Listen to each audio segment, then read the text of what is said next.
Welcome back to video number 2. This is the royal family, and there is, as usual, a lot going on because they are hard workers. So let's jump in and cover it, shall we? Let's go. Fabulous news. We're starting off with the Princess of Wales. Princess Catherine is back to work. She has hosted her first official work meeting since she has completed her cancer chemotherapy, of her preventive chemotherapy, which we all know came after her abdominal surgery in January. Of course, this came right on the heels of that fabulous video that she and William put out showing the kids and showing how well things are going for her. The reason we found out about this meeting was because it was formally in the court circular. You guys know that is the official record of royal engagements. And it said that she had this meeting at Windsor Castle. She was joined, it's being reported, by members of her household team, representatives from her Center for Early Childhood, from Kensington Palace, and it was a round table of her royal foundation. For those of you who are unaware, while she was at home having this preventative chemo, she did work from home a little bit. She kept in touch with staff and some of her projects. We know that she showed up for Wimbledon. We know she was there for Trooping the Color. And so they're saying that nobody was surprised that she chose the Early Years Project as her first major work event since she's decided to come back to work. We do know that she's doing a slow return to full public duties. She's doing what she can. She's got other things to do. We have yet to hear about any future public engagements.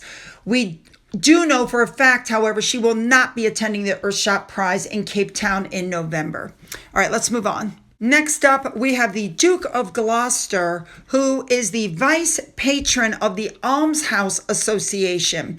So on September 10th, he visited the New Poland Trust almshouses in Surrey. And you guys know I'm very impressed by this man at his age, the amount of work he does. Moving on. Let's move on now to Secret Weapon Sophie, and she is in Tanzania, don't forget. So on September 18th, she met with the Honorable Dr. Hassan, who spoke with Duchess Sophie at what they call the White House in a joint meeting. Dr. Hassan, in case I didn't tell you, is the president of the United Republic of Tanzania, and the meeting was a joint meeting with other politicians. In case I forgot to mention it, yesterday when she was on her first visit, she delivered a message directly from King Charles. I think Sophie's doing a great job. Also on the 17th, the British High Commissioner had a reception that celebrated the Tanzania and UK partnership in health. We are well aware that Sophie's ambition is to see trachoma eliminated across the Commonwealth. And with that in mind, she went with the Minister of Health to visit patients who were getting treatment for trachoma in Tanzania. Let me see if I can pronounce this correctly. These pictures were taken at the Mildazii Health Center.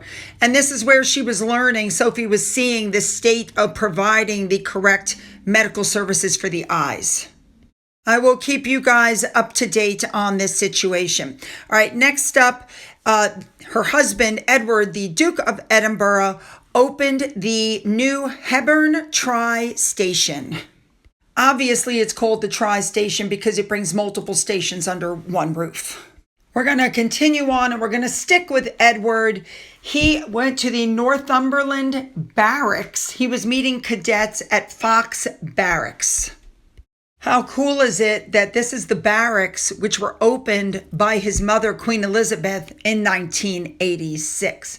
So while he was there, he tried his hand at some archery. Apparently, he did pretty good. He was welcomed by some children.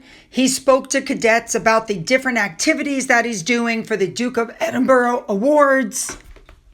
According to this article, one of the people he met was a 15-year-old corporal Puppy Darling was her name, and she talked about the impact of the Duke of Edinburgh Award, that how wonderful it's been, and how she's doing her Silver Award, which includes, my goodness, a 3-day hike, 6 months of volunteering, 3 months of physical activity, and 3 months of skills. My goodness. She said that her favorite was the hike. She said she's gotten new social skills, she's made new friends, she's really grown in her confidence. It just looks like this has been a wonderful thing for her. Good for her. And I'm glad Edward is the one who took over the Duke of Edinburgh Award. I just love that. All right, moving on. Let's move on now to Zara Tyndall, who's at the Blenheim Horse Trials. The horse that she has with her is her classical Eurostar. This is the first official horse inspection in front of the people and the veterinary delegates.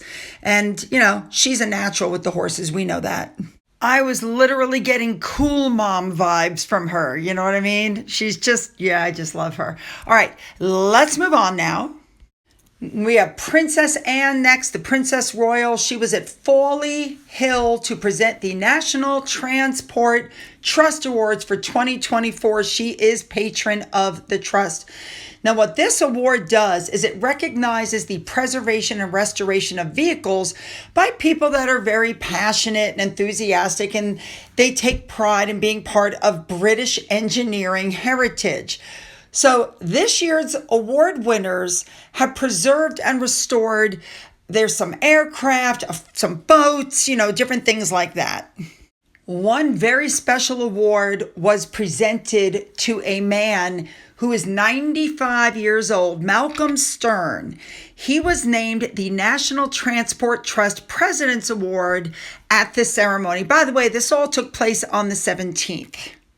Now, this man said, "Never let advancing age deter you from engaging in ambitious new projects." Yeah, I think that's definitely a motto. He looks very spry for his age too.